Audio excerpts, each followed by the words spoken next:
스틱에 대한 얘기를 좀 해볼게요. 드럼 스틱이 다양한 종류와 다양한 그런 재질? 네. 재질도 다양하잖아요, 사실은. 그 다양한 스틱들에 대해서 분명히 선호하는 모델이 있는 반면에 선호하진 않지만 써야 되는 그런 경우도 있잖아요. 음악적으로 만약에 접근을 하신다면 그거에 대한 기준은 무엇인지. 저는 아무래도 빡센 음악을 많이 하기 때문에 좀 헤비한 스틱. 그러니까 OA보다는 OB. OB도 일반 OB 올드보이? 말고 조금 더 긴. 조금 더 길고 무거운 걸. 길고 무거운 거. 역시 일단 그 모든 스틱 회사에서 가장 기본적으로 나오는 사이즈가 있죠. OA. 그런 어떤 규격을 이렇게 만들어 놓은 거거든요. 숫자가 높아질수록 가늘어지고 알파벳이 작을수록 얇아지고 이렇게 되는 그런 게 있는데, 일단 저는 기본적으로 가장 무난한 OA를 쓰다가 커스텀을 저는 받아서 쓰고 있습니다. 이 기본 베이스는 OA예요. 제가 OA 쓰던 OA를 기본 베이스로 해서 제가 이제 원하는 여기 스틱의 요 부분을 숄더라고 하는데 요 부분이 약간, 그러니까 저는 좀 더 많이 와서 꺾이거든요. 그 부분은 이제 제 예전에 이제 가끔 그 왼손을 거꾸로 치는 경우들 좀 있어요. 그런 걸 할 때 여기 이제 새끼손가락에 대한 부담이나 여러 가지 이제 저만의 어떤 그런 것 때문에 그런 식으로 주문을 한 거고, 팁 사이즈나 이런 것들도 심벌을 쳤을 때나 아니면 이렇게 헤드를 쳤을 때 울리는 어떤 느낌이나 이런 부분들을 좀 감안해서 이렇게 주문을 해서. 어떤 메탈하는 사람들 같은 경우에는 이렇게 뒤집어서 치는 경우가 있더라고. 큰 소리를 내야겠다고. 팁을 무시하고 그냥 정말 그 뒷 손잡이 굵기로 치면 정말 그게 틀린지. 그러니까 같은 사이즈의 스틱인데 뒤집어서 쳤을 때하고 똑바로 쳤을 때하고. 그게 다른 이유가, 근데 사실 내가 볼 땐 그것도 좀 있는 것 같아. 이렇게 똑바로 치고 그 올바른 팁으로 이렇게 쳤을 때는 요만큼 친다면 이 사람이 이 본래 거꾸로 치면 소리가 커진다. 그분이 이렇게 치는 경우가 있거든. 그게 보면 일단은 가벼운 스틱하고 무거운 스틱하고 봤을 때, 그러니까 드럼의 볼륨의 차이가 나는 이유는 같은 높이에서 떨어지는 속도예요. 지금도 봐도 그냥 위에서 이렇게 떨어지는 거랑 속도가 빠를수록 볼륨이 커지잖아요. 그렇지, 그거는 질량. 근데 볼륨이 커지는데 여기서 더 무게가 있어. 그러면 더 커지는 거죠. 그렇지. 처음에는 뒤집어서 치는 목적은, 그러니까 저는 일반적인 팝 음악 많이 하기 때문에 발라드 같은 걸 많이 하게 돼요. 발라드를 많이 하면 꼭 들어가는 게 이제 크로스 림이라고 그러죠. 이렇게 그렇죠. 띡하는 그거를 쳤을 때 그 크로스 림을 치고 스네어를 쳤을 때 그 다이나믹 차이가 좀 너무 심하게 나서 그 차이를 줄이기 위해서는 스네어를 살살 치는 것보다는 이 크로스 스틱 소리를 조금 더 올리는 게 유리하겠다라는 판단에서 개인적인 성향인데, 그래서 뒤로 치기 시작을 했어요. 스튜디오 녹음의 상황에서야 후 보정을 하지만 라이브에서는 어느 정도 우리가 앨범에서 듣는 정도의 그 레벨 밸런스를 내기 위해서 처음에 뒤로 했던 게 그게 이제 습관이 돼가지고 그렇게 한참 많이. 그래서 만약에 그냥 보통의 그냥 벌스 부분 같은데 차분히 나가야 되는 데는 똑바로 치다가 혹시 사비에서 터져야 되니까 이걸 뒤집어서 치신다든지. 그런. 보통 이게 심벌을 치다 보면 이쪽으로 치다 보면 심벌을 많이 치기 때문에 여기 까져요. 그렇죠. 그 상태에서 딱 돌면 여기 가시 박혀.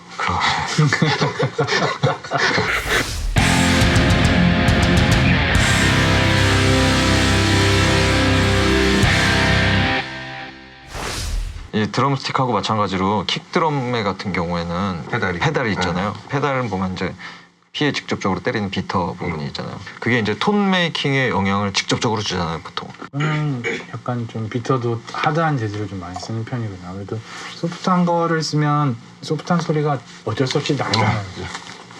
그것 때문에 조금 더 선명한 소리를 내기 위해서 하드한 걸 많이 쓰는 편이고, 하드한 것도 보면은 닿는 면적에 따라 소리가 좀 많이 달라요. 그래서 너무 크면 좀 약간 뭉툭한 소리가 나버려서 조금 날카로운 소리를 많이 선호하는 편이에요. 그 잠비나이 드러머 유명호 씨는 어떻게 생각해? 뭐 페달 있어?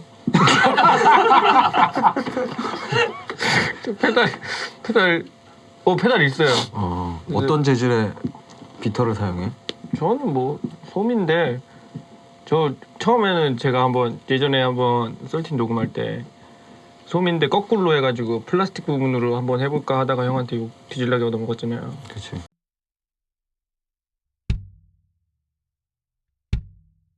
저는 솔직히 그때 약간 실험을 해보고 싶어서 약간 딱딱한 소리를 미안해. 되게 그러니까 예전에 저는 그런 얘기를 들었어요. 그 비터 닿는 부분에 아크릴판을 그만큼 사이즈로 잘라서 붙이고 녹음을 하고 하다가 깨지면 또 바꿔서 끼고. 근데 그게 이제 그 어택을 쫙쫙쫙쫙 예, 예. 붙게 하기 위해서 이제 그런 방법을 썼다고 하더라고요. 아니면은 예전에 저희는 녹음할 때 그것도 많이 해봤어요. 그거 어디서 주워 들어갖고 했는데 비터에다 동전 붙이기, 아, 예. 500원짜리 500원짜리 붙이기, 그거 붙여서 치기. 예. 그것도 많이 했었죠. 비터 같은 경우는 저는 그냥 원래 그 페달에 껴있는 무난한 네, 펠트죠. 아무래도 자기가 가장 많이 들어온 음악에서 나오는 킥 사운드를 그렇죠. 아마 가장 모든 뮤지션들이 그렇게 돼요.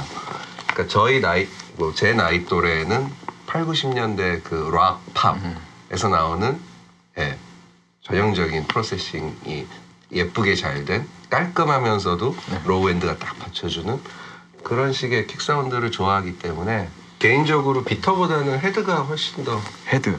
와 뮤트.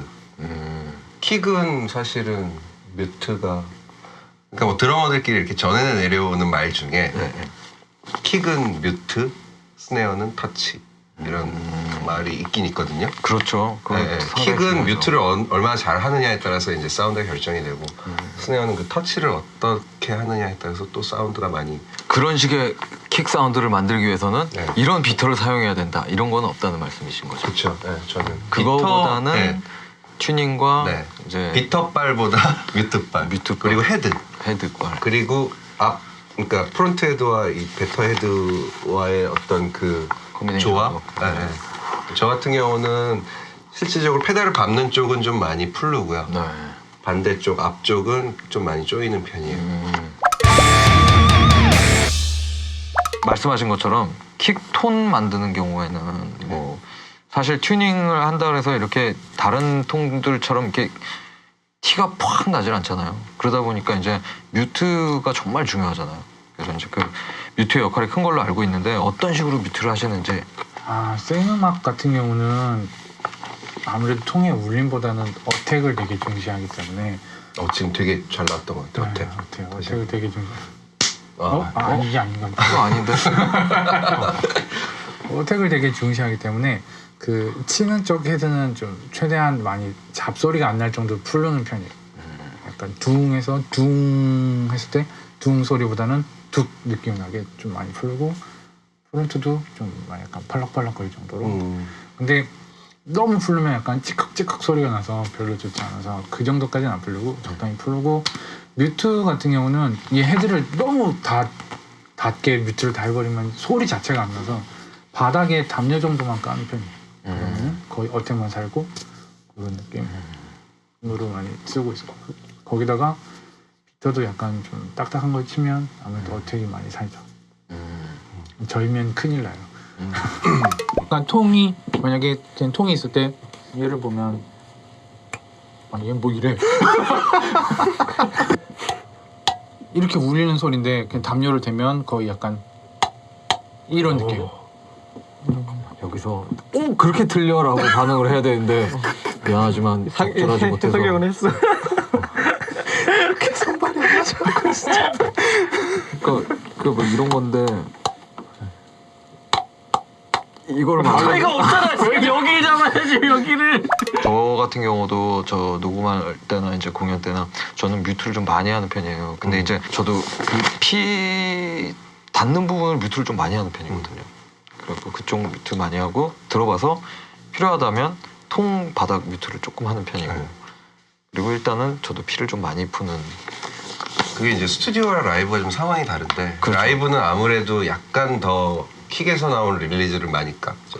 그렇죠. 레전스를 많이 죽이고 아무래도 어택 위주의 그런 튜닝을 하게 되고 어차피 울리면 밖에서 다 깎아요. 네 맞아요. 네, 그러니까 킥은 최대한 좀 데드하게 사운드를 맞아요. 만들고 어택을 좀 살리고 그 대신 킥에서 그래도 하이 브라이트한 느낌이 나갈 수 있게 킥이 이렇게 멍청해 버리면 브라이트를 밖에서 당겨야 되는데 그렇죠. 그것보다는 그건 최대한 외국이죠. 그래도 브라이트한 상태에서 데드하게 만들고 스튜디오는 사실 좀 달라요. 저는 이제 뮤트를 킥 바깥에도 할 때도 있어요. 그냥 큰 타월을 킥을 그냥 이렇게 위에서 덮어요. 저도 그런 경우 담요나 이런 것들을 안에 덮고 킥 안에 넣는 경우에는 면적보다는 그 뮤트의 무게를 저는 좀 따지거든요. 그래서 안에 타월을 넣어서 좀 무게감이 좀 가볍게 느껴진다고 하면은 이제 벽돌이나 저도 이거 덤벨 있잖아요. 2.5kg가 딱 적당하더라고요. 그런 거 이렇게 딱 넣고.